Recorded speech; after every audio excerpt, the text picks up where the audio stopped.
Bonjour, bienvenue dans votre édition de France 3 Lille Métropole. Aujourd'hui, nous vous emmenons à 900 km de Lille, à vol d'oiseau, à Marseille. 1h30 de vol depuis l'aéroport de Lille-Léquin via 2 compagnies aériennes dont une low cost. Depuis le début du mois, c'est 5 vols aller-retour par jour. Résultat, les nordistes sont de plus en plus nombreux à débarquer ici, à l'aéroport de Marseille-Provence, aussi bien pour le tourisme que pour les affaires. Mais d'abord, le détail de votre actualité locale. C'était en octobre dernier, Ryanair lançait sa ligne matinale Léquin-Marseille-Provence. 6 mois plus tard, la compagnie low cost a rajouté une ligne du soir permettant de faire l'aller-retour sur la journée. L'aéroport propose désormais 5 vols aller-retour par jour vers Marseille. Le premier bilan est tout à fait positif, c'est qu'effectivement ça double l'offre et que de toutes les manières aujourd'hui on le voit bien, beaucoup plus de gens vont à Marseille ou viennent de Marseille vers Lille par avion. Et donc forcément ça tente de pouvoir y aller plus facilement en 1h10.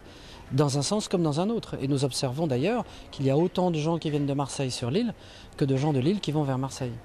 En réalité, le nombre de passagers entre Lille et Marseille a lui aussi doublé, toutes compagnies confondues. Cette nouvelle offre a engendré ce qu'on appelle une induction de trafic, des passagers supplémentaires qui ne voyageaient pas ou alors autrement. D'habitude, je prends le train, donc ça faisait 5 heures de trajet.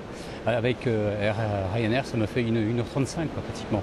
Et ça reste concurrentiel au niveau tarif ? Largement concurrentiel, oui, absolument. Oui.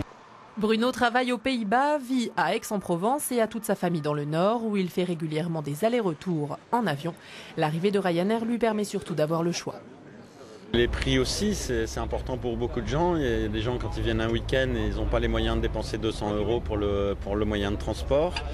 Il y a moyen, en prenant des lignes low cost, d'avoir des billets en prenant à l'avance qui sont très peu chers. Et c'est pas encore le monopole, à mon avis, du low cost. Mais c'est très sympa d'avoir le choix. Hommes d'affaires ou touristes, les Lillois sont de plus en plus nombreux à voler vers Marseille. Lille est même la 3e provenance française dans la cité phocéenne, derrière Paris et Lyon. Le trafic nord-sud est historique dans le tourisme, les gens descendent dans le sud pour prendre le soleil. En période de crise, c'est vrai que les Français ont tendance à rester en France et les Italiens en Italie. Donc c'est vrai qu'on s'attend sur la période d'été, mais nous l'avons déjà vu pendant les vacances de Pâques. Nous avons un apport de clientèle française beaucoup plus important que les autres années. L'Office de tourisme, l'aéroport et le département des Bouches-du-Rhône ont signé un partenariat. Ils contribuent chacun à hauteur de 50 000 € à l'installation de toute ligne directe vers Marseille pour en favoriser le désenclavement. Voilà, c'est tout pour aujourd'hui, mais demain, retour à Marseille. Nous vous expliquerons comment la ville et même toute la Provence se prépare à devenir capitale européenne de la culture en 2013 en s'inspirant du modèle de Lille 2004.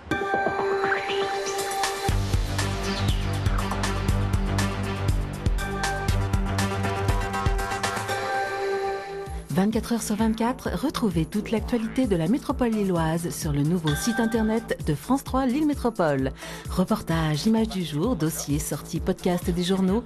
Pour suivre la vie de la métropole en images et en continu, faites France3.fr, puis Nord-Pas-de-Calais et enfin Lille Métropole.